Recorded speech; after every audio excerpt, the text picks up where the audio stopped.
It is a September evening, several months before the tropical monsoon storms roll down from the Orient to engulf northern Australia in its annual deluge. The heat is oppressive, the humidity around 100%, as sweat rolls from the brow of a fisherman. Slowly he wipes it away with his sleeve, pauses, and turns. "It sure is hot. I just wish it would rain," he says, addressing the woman and her male companion. Save for the occasional rumble of thunder miles away across the northern sky, all is deathly still. Out of the blue, something huge but unseen strikes the tiny aluminum dinghy with a tremendous crash. Rocking crazily, the boat almost capsizes. A grotesque snout appears over the craft's stern. "Crocodile!" screams the man. "Crocodile!" he yells again for unnecessary emphasis. The fisherman lurches forward at a desperate attempt to seize the boat's paddle. As he does so, the croc hits at the boat again, sending him flying over the seats and crashing painfully onto his back. The woman hurtles over the side of the tilting boat, catches hold of the seat and clings on for dear life as the giant croc proceeds to shake the boat like a terrier with a rat.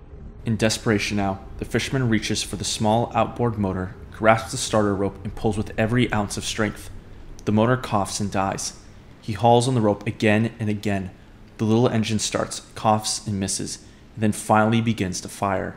The rogue crocodile's attention is immediately diverted from the boat to the throbbing motor, and in a frenzied dive, its jaws seize the propeller, succeeding in bending and mangling it. The woman, hauled back aboard by the third member of the fishing party, flashes an agonized look at the fisherman. Perhaps 60 seconds have transpired, but it seems like an eternity. Again, the croc presses the attack, almost succeeding in hoisting its mammoth frame up on the side of the craft, in what appears to be a tactical move to capsize the tiny dinghy. Water pours over the side, swamping the craft. But just as quickly as the unprovoked attack had begun, the giant crocodile slips beneath the dark murky waters and disappears. What I just described is the first of a series of attacks by one large saltwater crocodile in the Finniss River of the Northern Territory. A crocodile so legendary it inspired the 2000 giant crocodile movie Rogue. The crocodile's name was Sweetheart. Although attacks from saltwater crocodiles are not surprising, Sweetheart is well known because he has a record of attacking specifically boats over a dozen times within a decade. Before Sweetheart began his infamous reign of terror in the 1970s, it seemed that Sweetheart was a well-known animal to people who lived along the Finniss River. One crocodile hunter named Nugget Marjar, an aboriginal who lived near Sweetheart's territory, claimed that he made contact with the crocodile as early as the 1930s. In regards to living near this croc, Nugget said Sweetheart never caused any trouble. Even when the locals went looking for turtles and barramundi, Sweetheart would only look and didn't even approach. Not even the dogs of the locals roaming around the river caught his interest. Marjar clearly had respect for the croc, as he was quoted saying, "I shot a lot of crocs, but we always left Old Man Sweet's lookout alone. We always give the part of the river healthy respect." However, all of this does not mean Sweetheart had no trouble with people. In 1958, a hunter by the name of Ray Petherick was in the heart of this crocodile's territory. At 9 o'clock at night, while Petherick was in his boat, he sighted a large crocodile submerged in the shallow water. As he got onto land and approached the crocodile, everything went chaotic. Suddenly there was this huge splash and he leapt right out of the water straight at me. The bank was only 2 foot high, but he landed right on top of it in a mountain of spray and tried to knock me into the river. Fortunately for me, there were just enough palm trees to stop him from getting to me directly. After Petherick collected himself, he shot twice at the crocodile, with at least one shot hitting him in the back based on his memory. After the crocodile fled the scene, the same croc was seen swimming towards the dinghy Petherick landed. It turned out Petherick's companion, Johnny Faulkner, was still in it, and started yelling that the crocodile was approaching. Luckily for Faulkner, the crocodile submerged and completely left the men alone. There are some that believe this could have been the incident that made Sweetheart aggressive towards people in boats, but Petherick wasn't sure if this really was Sweetheart. However, one key detail possibly confirms this, which I'll mention later. Another incident involving a boat almost led to a man's leg being dragged into the water. While 2 men were relaxing in a boat in Sweetheart's territory, with one of them dangling his leg off the side, a large crocodile jumped out of the water and grabbed the dangling leg with its jaws. Luckily for the man, he was wearing rubber gum boots, and the crocodile was only able to pull the boot itself under the water, with his leg slipping out. The man only had superficial wounds from the incident. Around that same period in Sweetheart's territory, a local station owner named Max Sargent had problems losing livestock and horses to crocodiles in the area. On one occasion, they had rounded up a fair-sized herd of horses and left them in a rough yard alongside Sweet's lagoon. The horses watered there. Because it was also hot then, they liked to wade out into the water. which was real bad news for the station owner. Max Sargent even claimed, "We lost 17 horses in 5 days to those damn crocs, and I don't know how many cattle." Although there was no solid evidence to connect Sweetheart to the boot and horse stories, it's interesting enough to note given it was in his territory. Although it was evident that Sweetheart lived in the area for several decades, his claim to fame wouldn't start until 1974, when a former crocodile hunter, Boyne Litchfield, his son Peter, and companion Dulcie Paddenden were attacked by Sweetheart, which was the incident described in the beginning of the video. After the attack, just 12 months later, Sweetheart attacked the exact same boat, and even attacked it a third time sometime later, causing more significant damage. Then, in 1976, Darwin police officer Ken Phillips with his 2 sons and a friend were attacked by Sweetheart. Phillips stated that while they were all fishing, heard a loud clang on the boat, which sounded just as if you hit the boat with a sledgehammer. Sweetheart actually hit the boat so hard that it lifted it out of the water, with the boat slamming down so hard it ended up facing the opposite direction. In September of 1978, Max Curtin and Ian Watson's boat was also attacked, with Sweetheart leaving holes in their aluminum boat. Sweetheart ended up attacking another boat a few days later, this time smashing that outboard motor too. Due to this, the people on the boat, Brian Cohen and a friend with him, had to swim to escape the river. In 1976 as well, an unattended boat owned by Clyde Rebors was savaged and turned upside down by the marauding croc. Rebors also claimed he saw Sweetheart at another time with a cow he had just hunted. Sweetheart retreated at the sight of him, leaving the cow, but when Rebors returned many hours later, the crocodile and the cow had vanished. In 1978, Mel Thomas and Kel Clark were attacked in their boats, along with Max Davidson, all of them being from the Last of the Wild Safaris enterprise. In 1979, several more assaults took place, including a spectacular one involving 2 anglers who had their boat catapulted and turned upside down, dropping the occupants into the water near the crocodile. Fortunately, no one was injured. With a total of 13 attacks at this point, and a proposed fishing competition in Sweetheart's territory drawing near, it was decided something had to be done about Sweetheart. Dave Lindner, a local ranger, was one of the main people part of the operation to remove Sweetheart. Although he brought firearms to kill Sweetheart if it came down to it, his goal was to remove Sweetheart alive and relocate him to a new crocodile farm in Darwin. Dave was actually involved in 2 separate attacks on 2 different boats during his time trying to hunt Sweetheart. One was with another ranger named Phil Hauser in a small fiberglass canoe, the other with policeman Denver Marchant. For Marchant, his incident in the boat was a reality check for what he signed up for. While Dave and Denver were out on a boat turning the motor on and off to get Sweetheart's attention, something out of their nightmares appeared from the water. As Marchant explained, Dave flicked the motor into forward gear and it started to move. I was looking straight at him when suddenly this hideous apparition appeared behind him. I wasn't really sure what was going on for a minute or 2. I just sat there with my mouth open, watching, when the boat went bang. Dave shot forward, landing on his knees, while I fell over backwards. I could just make out the tail of the monster in the darkness. It was the croc all right at the top of the outboard motor. Sweetheart had actually pulled the transom of the boat underwater and water began to flood into the boat. Denver was holding onto the boat so tight that he actually left crimp marks and he stated as though his eyes had become the size of dinner plates. Just as abruptly as the chaos started, Sweetheart let go of the boat and quickly disappeared. Both men were paralyzed by what happened. I think the first words I spoke were pirated straight from the movie Jaws. Hell, we need a bigger boat. Within the next month, the hunt for Sweetheart got more serious, with a sniper hiding in a tree to shoot Sweetheart, using a dingo carcass as bait to entice the crocodile. Although Sweetheart did approach, the sniper missed his shot and Sweetheart retreated. After a long period of disappointment, on the morning of July 19th of 1979, Dave would finally get some sense of accomplishment. I approached the snare from the far side of the billabong. Everything looked in order, right up until the big croc rolled over and broke the surface with a huge splash.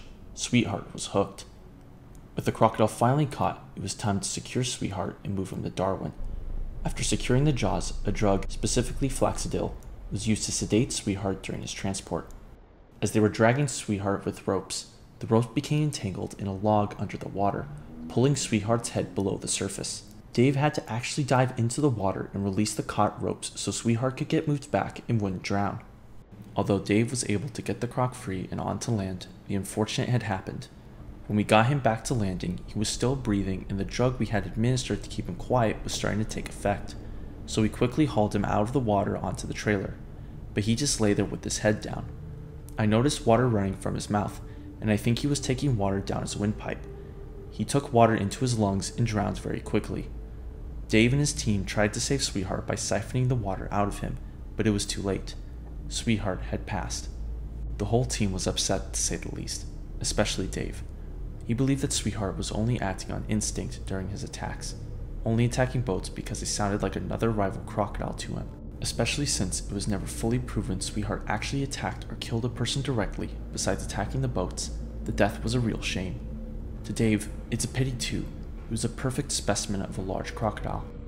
Sweetheart was measured to be 16 feet 8 inches in length, with a weight of just over 1,500 pounds, and a max girth of about 7.5 feet. These dimensions made Sweetheart a very bulky crocodile for its length, and much larger than what's expected for a wild 16-footer. The rangers involved were not the only ones upset about this croc's death. The Aborigines who lived along the Finniss River with Sweetheart long believed the crocodile had religious significance, and that his death would anger their all-seeing gods.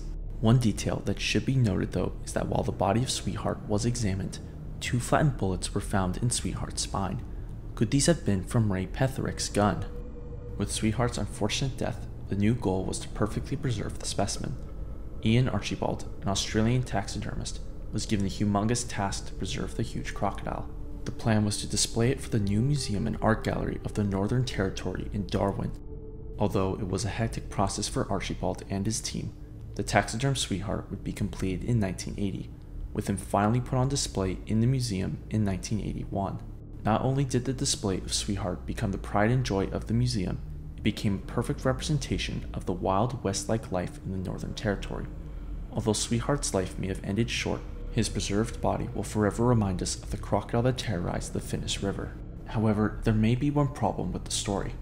What if the crocodile they caught wasn't the real Sweetheart? Not only that, what if Sweetheart is still alive? In 1984, in the Finniss River, in the same area as Sweetheart's territory, a large saltwater crocodile was removed due to causing problems with a cattle rancher. After it was caught, this crocodile was owned by Hilton Graham, with him then selling it to famous crocodile hunter George Craig to live with him on Green Island. The crocodile I am referring to is actually the longest purebred crocodile in captivity right now, with a length of 18 feet, Cassius. George Craig truly believes Cassius is the true Sweetheart, and it goes beyond him being a big croc around Sweetheart's territory. First is the obvious scars Cassius has, which includes a missing tail tip, part of a leg missing, and a messed up snout. Compared to the Darwin specimen, which had scars around its head, chipped teeth, and an opaque eye, Cassius has a very gnarly injury on his snout. It's very evident the tip of his snout was cut clean off, making it look different than say if another crocodile bit it off. To George Craig, the obvious reason for this almost surgical cut is a boat propeller.